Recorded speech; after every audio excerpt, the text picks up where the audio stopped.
জামাত এই যে জুলাই সনদ নিয়ে এত কথা বলতেছে, বিএনপি এই যে এত নোট অফ ডিসেন্ট দিতেছে, জামাত এবং আর সাথে 8 দলীয় যে ইসলামী জোট, তারা ইসলামী একটা আলাদা ভোট ব্যাংক তৈরি করতেছে। এখানে আপনার ধরেন খেলাফত আন্দোলন আছে এবং আরো দল আছে, যাদের স্পষ্ট এজেন্ডা হলো তারা শরিয়া আইন চায়, শরিয়া কায়েম করবে। তাহলে যদি আপনি শরিয়া কায়েমই করেন, জুলাই সনদে কি হলো না হলো এটা দিয়ে আপনার দরকার কি? আপনি তো শরিয়া কায়েম করবেন, আপনি তো জুলাই সনদ দিয়ে রাজনীতি করার দরকার নেই। তার মানে কি এটা আপনি মিন করেন না?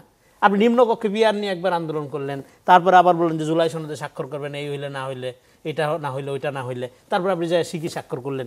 হ্যাঁ, আবার ধরেন বিএনপি নোট অফ ডিসেন্ট নিয়ে ধরেন এত সমালোচনা। ভাই আপনি সবাই গণভোটের পক্ষে বা সংস্কার লাগবে বা পুনর্গঠন লাগবে, কিন্তু সবার প্রক্রিয়া তো একরকম না। এবি পার্টি যেরকম আদর্শ ধারণ করে, বিএনপি তো সেরকম ধারণ করে না, জামাত তো সেরকম ধারণ করে না, এনসিপি তো সেরকম ধারণ করে না। ফলে আমি সংস্কার করব আমার যে রাজনৈতিক মতাদর্শ, আমার যে রাজনৈতিক প্রক্রিয়া তার আলোকে।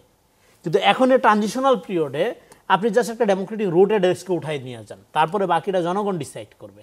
কিন্তু আপনি যদি মনে করেন, ধরেন আপনি আজকে কালকে ক্ষমতা নিলেন, ক্ষমতা নিয়ে আপনি যদি শরিয়া কায়েম করেন, ধরেন একটা দলের কথা বলতেছি, দেশ কি শরিয়া হয়ে যাবে?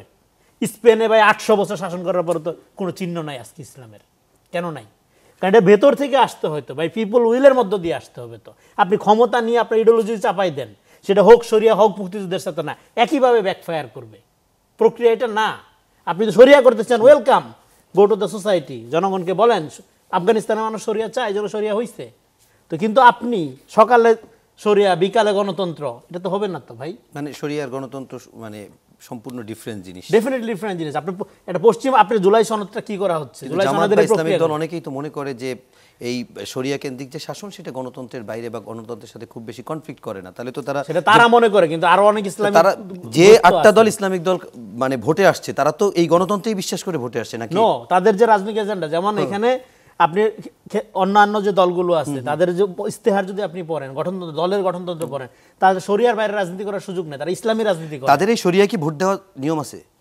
তারা ভোটের মাধ্যমে শরিয়া কায়েম করবে, তাহলে জনগণকে এটা পরিষ্কার করুক যে কোন লেভেলে শরিয়া তারা কায়েম করবে।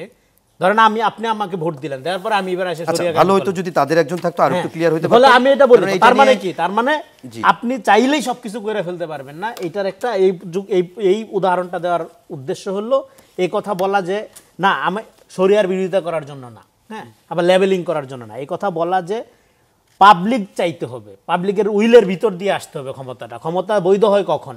পিপল উইলের মধ্য দিয়ে বৈধ হয়। তাদের যদি 2/3 মেজরিটি আসে তাহলে তখন শরিয়া ভিত্তিক রাষ্ট্র করতে পারবে, ডেফিনেট করতে পারবে। কিন্তু জনগণ তাহলে পাবলিক উইল হলো না 2/3 আসলে। কিন্তু জনগণকে তো বলতে হবে শরিয়ার কথা। আপনি সকালে বলতেছেন শরিয়ার কথা, বিকালে বলতেছেন যে গণতন্ত্রের কথা। সমস্যা তো ওই জায়গায়। আপনি শরিয়া বইলা শরিয়া কায়েম করেন, অসুবিধা কি? ওয়েলকাম। আচ্ছা, বললাম তো এইটা একটা বড় ডিবেট, আমার মনে হয় এটা নিয়ে অনেক কথা বলা যাবে। আমরা সবাই উইল, পিপল উইলের ভিতর থেকে আসে। আমার প্রশ্ন হলো জনগণের সাথে প্রতারণা করা যাবে না, পাবলিকের সাথে পরিষ্কার থাকতে হবে।